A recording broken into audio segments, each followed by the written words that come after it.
नमस्कार शेतकरी बंधूंनो, स्वागत आहे आपलं कृषी समृद्धीमध्ये. आणि मित्रांनो, आपल्या कर्जमाफी योजनेसंदर्भात एक छोटीशी परंतु अतिशय महत्त्वाची अपडेट आपण या व्हिडिओच्या माध्यमातून पाहणार आहोत.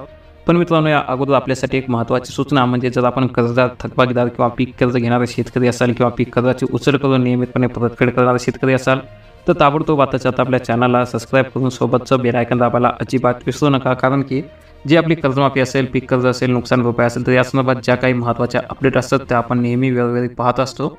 आणि या अपडेट आपल्यापर्यंत पोहोचल्या पाहिजे, जी माहिती आहे ती आपल्यापर्यंत पोहोचली पाहिजे, यासाठी आपल्या चॅनलला नक्की सबस्क्राईब करून ठेवा. तर आजचा जो काही आपला महत्त्वाचा विषय आहे तर तो म्हणजे की जी आपली महात्मा ज्योतिबा फुले शेतकरी कर्जमुक्ती योजना आहे, त्या योजनेअंतर्गत ज्या शेतकऱ्यांनी आपल्या कर्जाची परतफेड केली असेल असे बरेचसे शेतकरी जे होते तर त्या अनुदानापासून वंचित होते, जे की आपलं 50 रुपयांचं प्रोत्साहनपर अनुदान होतं. परंतु अशा शेतकऱ्यांसाठी एक महत्त्वाची अपडेट आता सध्या समोर आलेली आहे. आणि ती म्हणजे की मागील महिन्यात काही याद्या जाहीर झाल्या होत्या ज्यामध्ये शेतकऱ्यांचं आधार प्रमाणीकरण बाकी होते.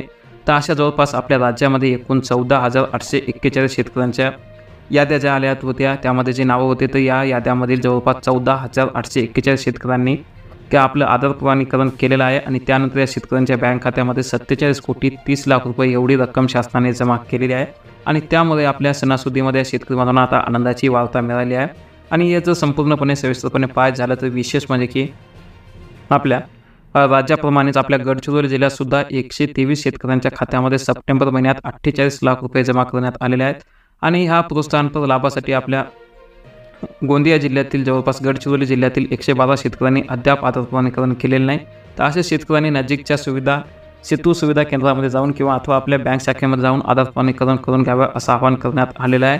आणि विशेष म्हणजे की हे जे काही प्रोत्साहनपर अनुदान आहे तर ते अनुदान जे आहे तर ते सन 2017-18 त्यासोबत 18-21 आणि सन 2017 त्यासोबत 2018 आणि 2019 या 3 वर्षामध्ये ज्या शेतकऱ्यांनी पीक कर्जाची उचल करून कोणत्याही 2 वर्षामध्ये नियमित परतफेड केलेली आहे तर अशा शेतकऱ्यांना लाभ देण्यात येणार आहे. आणि आता अशा जवळपास 14,841 शेतकऱ्यांना हा लाभ देण्यात आला असून आतापर्यंत या शेतकऱ्यांच्या खात्यामध्ये एकूण 47,30,00,000 रुपये एवढा लाभ देण्यात आलेला आहे, अशी माहिती स्वतः जिल्हा उपनिबंधक सहकारी संस्था यांनी कळवलं आहे.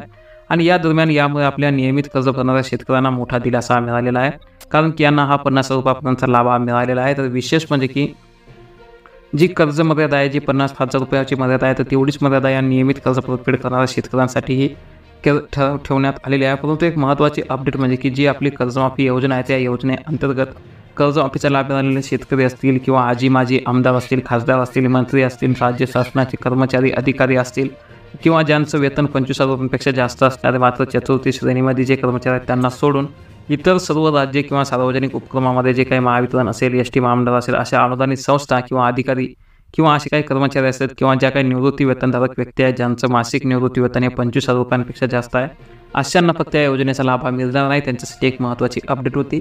तर महत्त्वाचं म्हणजे की आपलं जर या यादीमध्ये नाव असेल, आपण अजूनसुद्धा आधार प्रमाणीकरण केले असेल तर तात्काळ करून घ्या, कारण की आपल्या शेतकऱ्यांच्या खात्यामध्ये ही रक्कम जी आहे तर ती जमा होण्याची सुरुवात झालेली आहे. बऱ्याच शेतकऱ्यांच्या खात्यामध्ये ही रक्कम जमा झालेली आहे. तर त्यामुळे जे आपल्या जवळचं सेतू केंद्र असेल तिथून तुम्ही यादी पाहू शकता आणि KYC करून घेऊ शकता. आपल्या जास्तीत जास्त शेतकरी बांधवांना नक्की ही माहिती, ही अपडेट शेअर करा. धन्यवाद.